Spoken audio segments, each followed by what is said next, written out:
नमस्ते दोस्तों। अगर आपको मेरा कंटेंट पसंद आए तो कृपया सब्सक्राइब करें और नोटिफिकेशन बेल दबाएं। आपका समर्थन बहुत मायने रखता है और मुझे और भी अच्छे वीडियो बनाने में मदद करता है।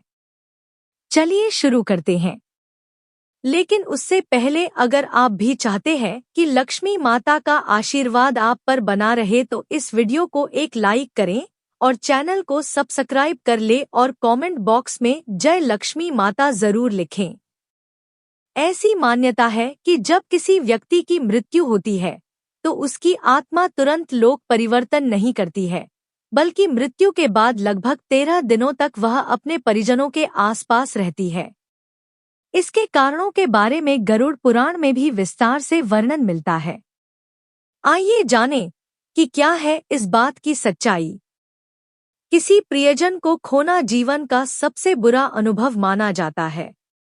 यह क्षण न केवल दुख से भरा होता है, बल्कि एक ऐसी स्थिति भी लाता है जहां कई परंपराएं भी निभाई जाती हैं। हिंदू धर्म में मृत्यु के पश्चात कई महत्वपूर्ण संस्कार और अनुष्ठान किए जाते हैं, जिनका उद्देश्य न केवल मृतक की आत्मा को शांति प्रदान करना होता है, बल्कि घर और परिवार में सकारात्मक ऊर्जा एवं समृद्धि को बनाए रखना भी होता है। ज्योतिर्विद पंडित रमेश भोजराज द्विवेदी बताते हैं कि इन्हीं प्रमुख संस्कारों में से एक है 13वीं, जिसे मृत्यु के 13वें दिन संपन्न किया जाता है। ऐसा कहा जाता है कि मृत्यु के बाद आत्मा 13 दिनों तक अपने घर और परिजनों के समीप रहती है और इस बात की अनुभूति भी मृतक के परिजनों को होती है। यह धारणा केवल मान्यताओं तक सीमित नहीं है, बल्कि इसका उल्लेख गरुड़ पुराण जैसे आध्यात्मिक ग्रंथ में भी विस्तार से मिलता है।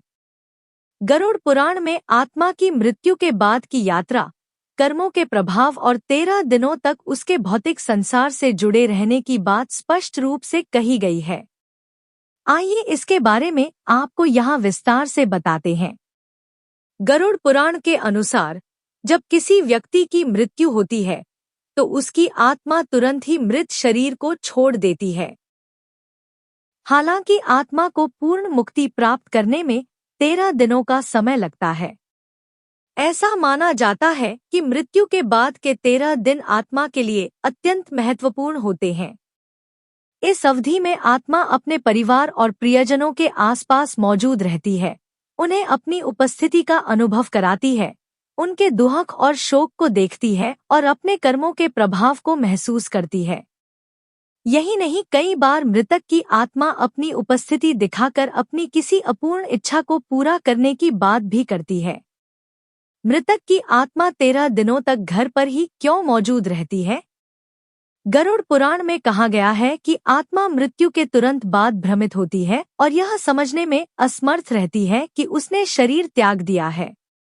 इसे अपने जीवन के अच्छे और बुरे कर्मों का आभास होता है और यह अपने परिवार के सदस्यों को रोते हुए देखती है।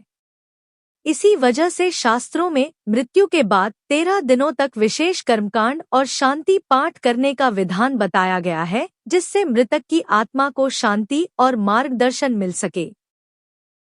ऐसा कहा जाता है कि मृत्यु के तुरंत बाद आत्मा अपने प्रियजनों का साथ नहीं छोड़ना चाहती है और आसपास ही रहती है।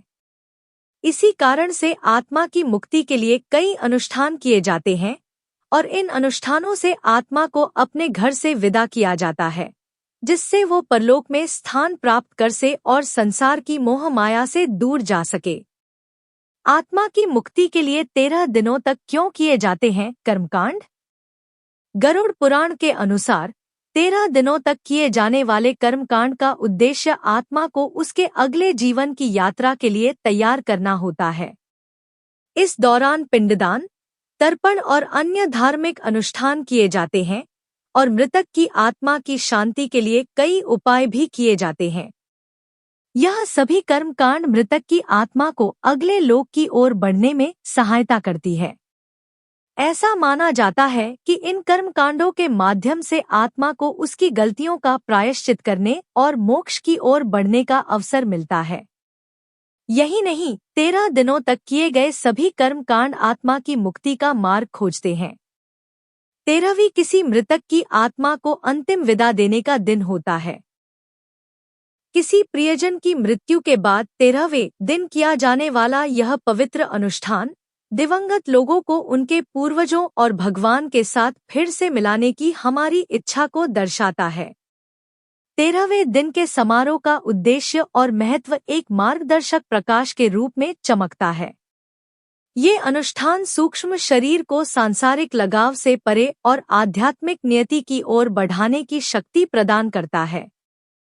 13वीं का आयोजन न केवल धार्मिक दृष्टि से बल्कि आत्मा के मोक्ष और शांति के लिए भी अहम माना जाता है। इस दिन किए जाने वाले कर्मकांड आत्मा को सांसारिक बंधनों से मुक्त कर आध्यात्मिक यात्रा की दिशा में प्रेरित करते हैं। यह तमाम जानकारी जनरुचि को ध्यान में रखकर दी जा रही है।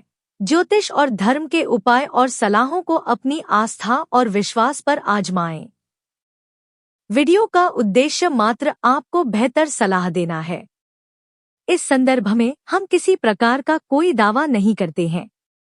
दोस्तों, अगर ये जानकारी उपयोगी लगी तो हमारे चैनल धार्मिक कहानियां भजन एंड कीर्तन को लाइक करें, कमेंट करें, शेयर तो जरूर करें और चैनल सब्सक्राइब करके नोटिफिकेशन को ऑल पर सेट कर ले। वीडियो पूरा देखने के लिए और हाइप के ऑप्शन पर क्लिक करना न भूले, आपका सहयोग बहुत ही मायने रखता है। ऐसी और नई वीडियो देखने के लिए हमारे चैनल को सब्सक्राइब करें। वीडियो पूरा देखने के लिए धन्यवाद। जय मां लक्ष्मी।